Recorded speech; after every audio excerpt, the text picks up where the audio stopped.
बिस्मिल्लाहिर्रहमानिर्रहीम। अब हम स्टार्ट करेंगे क्वेश्चन में एक्सरसाइज 1.1 के क्वेश्चन नंबर 1 का पार्ट नंबर 3।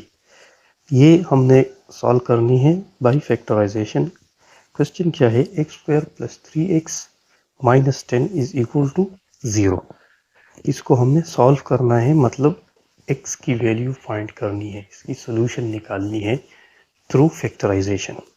तो फैक्टराइजेशन की तो मदद से अगर हम इसको करेंगे तो एक्स स्क्वायर का जो ये ऑलरेडी हमारे पास गिवन है स्टैंडर्ड फॉर्म में, क्वाड्रेटिक इक्वेशन के स्टैंडर्ड फॉर्म में है, A X square plus B X plus C वाले फॉर्म में है, तो उसको चेंज करने की ज़रूरत नहीं है। तो इधर है हमारे पास एक्स स्क्वायर से पहले जो इसका कोफिशिएंट है वो 1 है और लास्ट में जो कांस्टेंट है वो है -10। तो 1 और -10 को अगर हम मल्टीप्लाई करें तो ये आता है -10। सेंटर में हमारे पास गिवन है +3। तो अब हमें दो ऐसे नंबर्स चाहिए जिनको हम मल्टीप्लाई करें तो -10 आए, उन्हीं दोनों को प्लस या माइनस करें तो हमारे पास आए +3। तो नंबर्स है 5 + 5 और -2 को अगर हम मल्टीप्लाई करें तो इससे -10 आएगा। दोनों को अगर हम प्लस करें तो इससे रिजल्ट आएगा +3। तो ये दोनों नंबर है। तो सिंपली हम लिख सकते हैं कि 3x को हम स्प्लिट कर सकते हैं in form of 5x and -2x। तो इसको हम उसी फॉर्म में एक्सपेंड करते हैं। तो ये हो गया x square -2x plus 5x।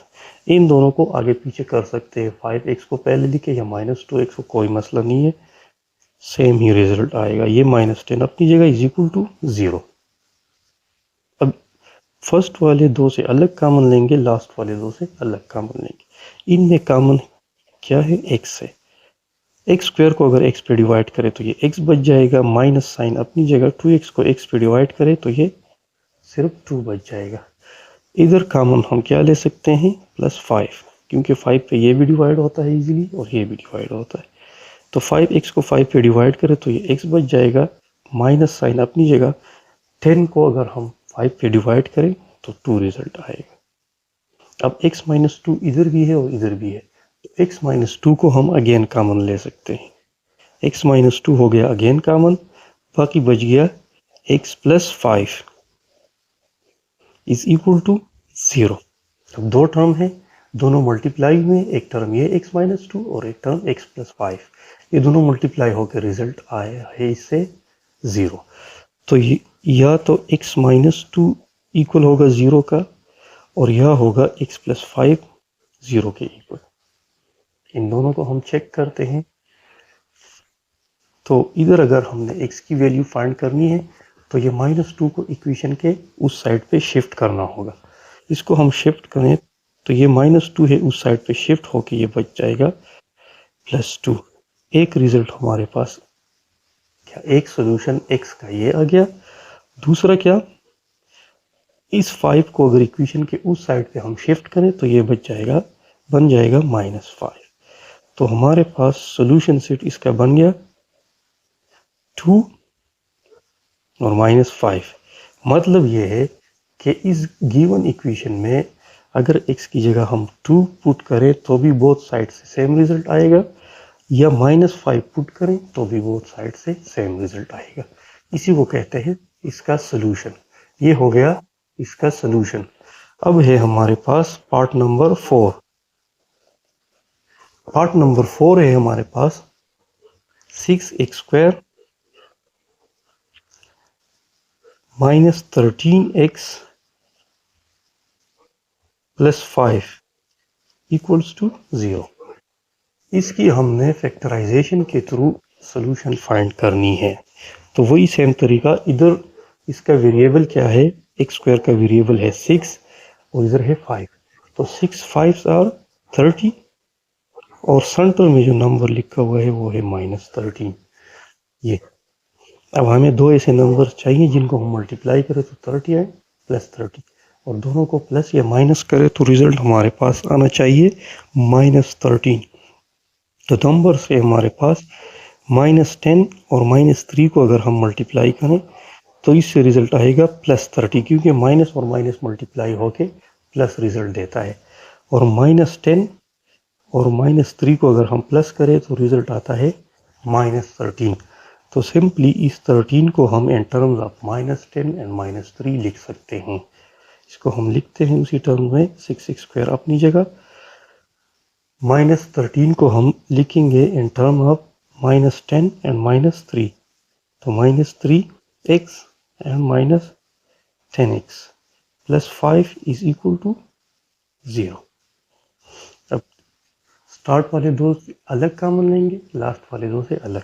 तो इनमें एक तो कॉमन है 6 और 3 दोनों डिवाइड होते हैं 3 पे, इधर x है और इधर x², तो इससे कॉमन होता है x। तो 3x हमने कॉमन ले लिया।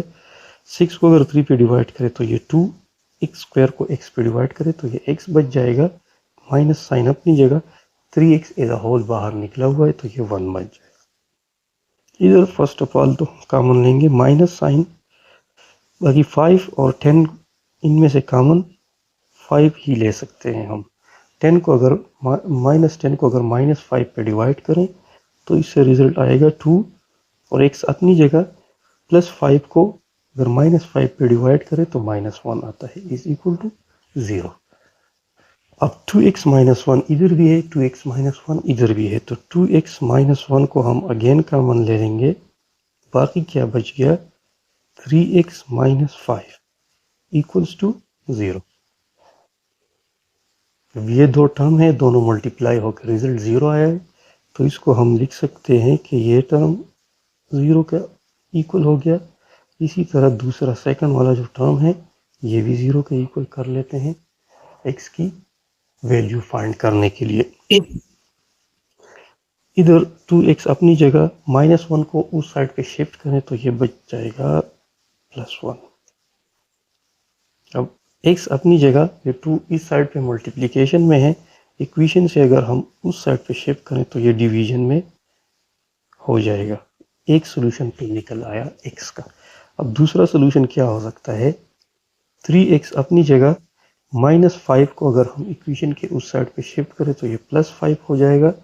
इसी तरह x अपनी जगह, ये 3x के साथ मल्टीप्लिकेशन में है, ये इक्वेशन के उस साइड पे अगर इसको हम शिफ्ट करें तो ये हो जाएगा डिवीजन में, तो ये दूसरा सॉल्यूशन हो गया। तो हम सिंपली लिख सकते हैं कि इस क्वेश्चन का या इस इक्वेशन का सॉल्यूशन सेट क्या है, एक है 1/2 और एक है 5/3। मतलब ये है कि इन दोनों में से किसी भी एक वैल्यू को अगर हम गिवन इक्वेशन में पुट करें तो हमारे पास इक्वेशन के दोनों साइड पे रिजल्ट सेम आएगा। ये था हमारे पास पार्ट नंबर 4।